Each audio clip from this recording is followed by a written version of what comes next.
humano. As artes são elementos naturais na cultura humana. Fazem parte da expressão dos sentimentos e conhecimentos de uma nação, de um povo.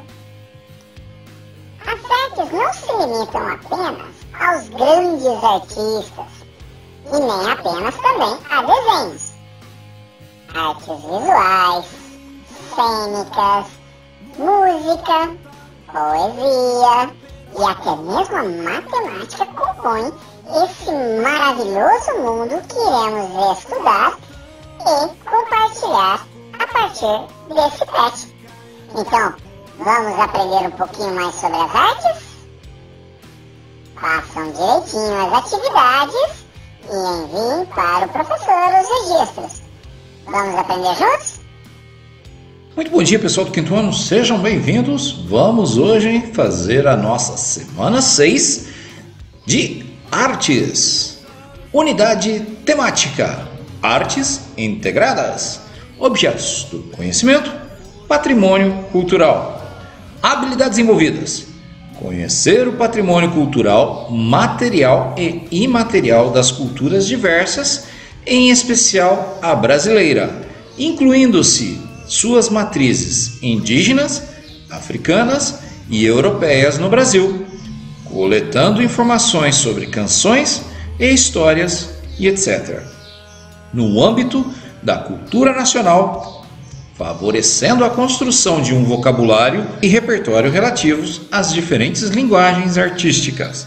Conteúdos relacionados: patrimônio cultural, arte plumária, patrimônio cultural, brinquedos e brincadeiras. Você sabe a origem da peteca? Quando os portugueses chegaram no Brasil, encontraram os índios brincando com uma trouxinha de folhas cheias de pequenas pedras amarradas a uma espiga de milho que chamavam de peteca. Em tupi, significa bater. A brincadeira foi passada de geração em geração e, no século XX, o jogo de peteca tornou-se um esporte com regras e torneios oficiais. Além da peteca, vários outros objetos eram adornados com penas, cocares, cintos, brincos e outras peças feitas com penas de aves eram geralmente produzidos pelos homens. A essa arte damos o nome de arte plumária. Arte plumária. No Brasil, existe pelo menos 30 grupos de indígenas que produzem adornos plumários. Alguns deles, os Chavantes, o Aurá, Juruna, Caiapó, Tucano, Urubus Caapor, Azuruni, Carajá. A arte plumária indígena possui uma característica ritualística em 2 níveis. O primeiro nível é a confecção das peças. O modo de fazer é feita exclusivamente pelos homens, que obedecem a um ritual de caça, coleta, separação, tingimento, corte, amarração e etc. da matéria-prima, a fim de dar uma forma específica a ela. O segundo passo é a finalidade, o simbolismo. A arte plumária é uma forma de comunicação, de linguagem. Os grupos indígenas ornamentam o corpo em contraposição aos outros seres vivos, animais e outros grupos indígenas, por exemplo. Contrapondo-se os diferentes grupos indígenas, cria-se um diferencial, tanto no aspecto interno da tribo, quanto no externo a esses grupos. Extrapolando o conceito de enfeite, a plumária é um símbolo usado em ritos e cerimônias. Pode representar mensagens sobre sexo, idade, filiação, seja o clã, posição social, importância cerimonial, cargo político e grau de prestígio dos seus portadores e possuidores. O uso dos objetos plumários é privativo aos homens, principalmente nos cerimoniais, onde eles possuem um papel mais destacado do que as mulheres. Muito bem, a matéria-prima são penas. São os maiores elementos da plumagem, proveniente da cauda e das asas de determinadas aves. Plumas, cobertura das costas e do abdômen das aves. São menores, largas e arredondadas. Penugem, pequenas plumas do pescoço, das costas e do abdômen das aves. Para as nossas atividades, a atividade número 1, você já viu ou já usou algum acessório que tenha penas? Se sim, qual foi esse acessório? Para a atividade número 2, nós vamos pensar da seguinte maneira, ó. Se você pudesse criar um cocar que representasse a sua força, como seria esse cocar? Quais cores ele teria? Observa aqui esse desenho do rosto e faça o desenho do seu cocar. Não esquece de colocar suas características também, tá? Olhos, nariz, boca, como você se imagina. E desenhe um cocar bem poderoso, representando você. Beleza? As fezes que chamam ouro e do que Olá, crianças do quinto ano, tudo bem com vocês? Nosso estudo de hoje será sobre o ensino religioso. A religião é parte muito importante da cultura humana, estando presente em diferentes formas e diferentes maneiras, desde os primórdios do surgimento das primeiras motivações religiosas, se deu junto com os primeiros registros de seres humanos. Quando falamos de ensino religioso, não estamos falando de ensinar uma crença religiosa, e sim a história e a crença da humanidade. Então vamos aprender um pouquinho sobre a formação cultural das diferentes crenças em nossa história. A partir desse PET estaremos observando as culturas e as formações tão importantes para todos nós, seres humanos. E aí, vamos estudar um pouquinho juntos? Vamos aprender juntos? Eu sou o professor Anderson Bueno e esta é a nossa aula sobre ensino religioso. Vamos ao trabalho? Sejam bem-vindos.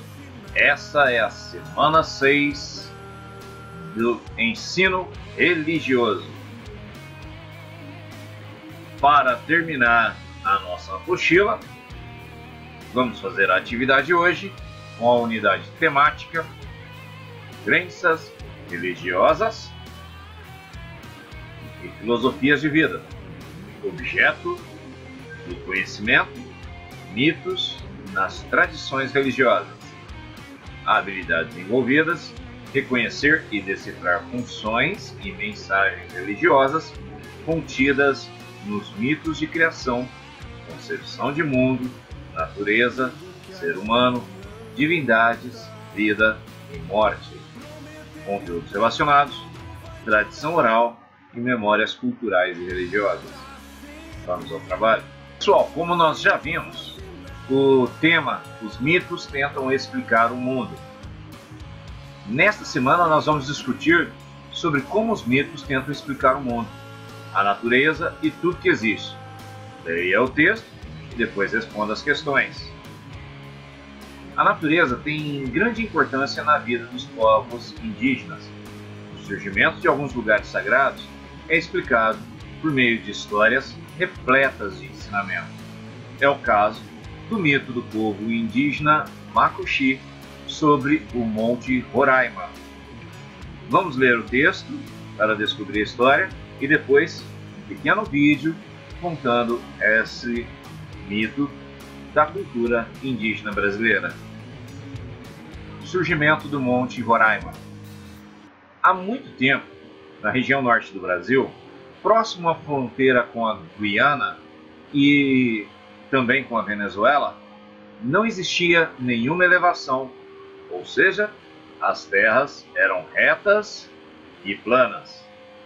Os povos indígenas que viviam ali caçavam, pescavam e coletavam frutos para se alimentarem. Certo dia, nasceu uma bananeira especial e uma ordem divina foi dada. Ninguém deveria tocar nela ou em seus frutos, pois era uma árvore sagrada. Entretanto, alguém desobedeceu essa ordem e derrubou a bananeira sagrada. Então, a natureza se mostrou enfurecida. Relâmpagos e trovões foram vistos e ouvidos por toda parte. Os animais escaparam da região e a terra abriu-se e surgiu, crescendo até os céus, o Monte Roraima. Muitas cachoeiras descem pelas paredes do monte e muitos dizem que ele está chorando pela desobediência humana. Muito bem, pessoal, então vamos acompanhar agora um vídeo sobre esta lenda dos povos indígenas brasileiros. Vamos lá? Bem, os índios Mapuche contam que antigamente no local onde hoje existe o Monte Roraima, existiam apenas terras baixas e cheias de igapó. As tribos que viviam naquela área não precisavam disputar comida, pois tinha caça e pesca. Uma vez nasceu um belo pé de bananeira. A estranha planta cresceu muito rápido e deu belíssimos frutos. Os pajés avisaram a todos que aquele vegetal que estava ali era sagrado. E como tal, seus frutos era proibido para qualquer pessoa da tribo. Eles também que caso alguém desobedecesse às regras ou tentasse comê-las, uma daquelas frutas, coisas horríveis poderiam acontecer. A caça era rara, as frutas secariam e até mesmo a terra ficaria com formato diferente. Era permitido comer de tudo, menos da bananeira sagrada. Todos passaram a temer e a respeitar os chefes. Até que um dia, ao amanhecer, todos correram para ver com espanto o que havia acontecido com a bananeira sagrada. O pé de bananeira estava todo estragado. Todos perguntaram o que havia acontecido, mas ninguém conseguia explicar o motivo. Antes que tivessem tempo para descobrir o culpado, a previsão dos mais velhos começou a acontecer. A terra começou a tremer e os céus tremiam em trovões. Todos os animais da terra bateram em retirada. O dilúvio começou a despencar e um enorme monte começou a brotar, arrasgando aquelas terras alagadas. E foi assim que nasceu o Monte Roraima. E é por isso que até hoje acredita-se que o Monte Roraima chora quando cai pequenas gotas cristalinas em suas pedras. Gente, isso é tudo. Se inscreva no canal. Até mais. Valeu. Tchau, tchau. Não se esqueça, o link vai estar na descrição da nossa aula. Vamos para nossas atividades? Muito bem. Para a atividade número 1, siga as indicações para representar, por meio de desenho, as etapas do mito do surgimento do Monte Roraima. Primeiro, a terra onde os indígenas moravam era assim. Lembra da descrição que tem no texto? E faça o desenho. Um dia surgiu uma planta sagrada. Que tipo de planta que era? Você conhece uma bananeira? A desobediência humana teve consequências. O que fizeram que desagradou às divindades? E depois, como ficou a região? Então você vai fazer uma pequena história em quadrinhos ilustrando o mito do surgimento do Monte Roraima. Vamos ao trabalho? Para a atividade número 2, responda com atenção. Por que a bananeira não poderia ser tocada segundo a história? Letra B. Essa ordem foi obedecida? Qual foi a consequência da desobediência? Letra C. O que diziam as pessoas sobre as cachoeiras que descem das paredes do Monte Roraima? Letra D. Você já desobedeceu alguma ordem ou regra dada por alguém? Você sofreu algum castigo ou punição por não cumprir o que foi solicitado? Muito bem, pessoal. A função da mitologia e das crenças religiosas é trabalhar também com a nossa sociedade a obediência e consciência moral. Você viu que interessante que em todas as narrativas mitológicas existem aprendizados muito significantes? Agora é com vocês. Não se esqueça, responda a chamada no grupo da sala do WhatsApp, envie para o professor as suas dúvidas, responda direitinho às atividades e até a próxima aula.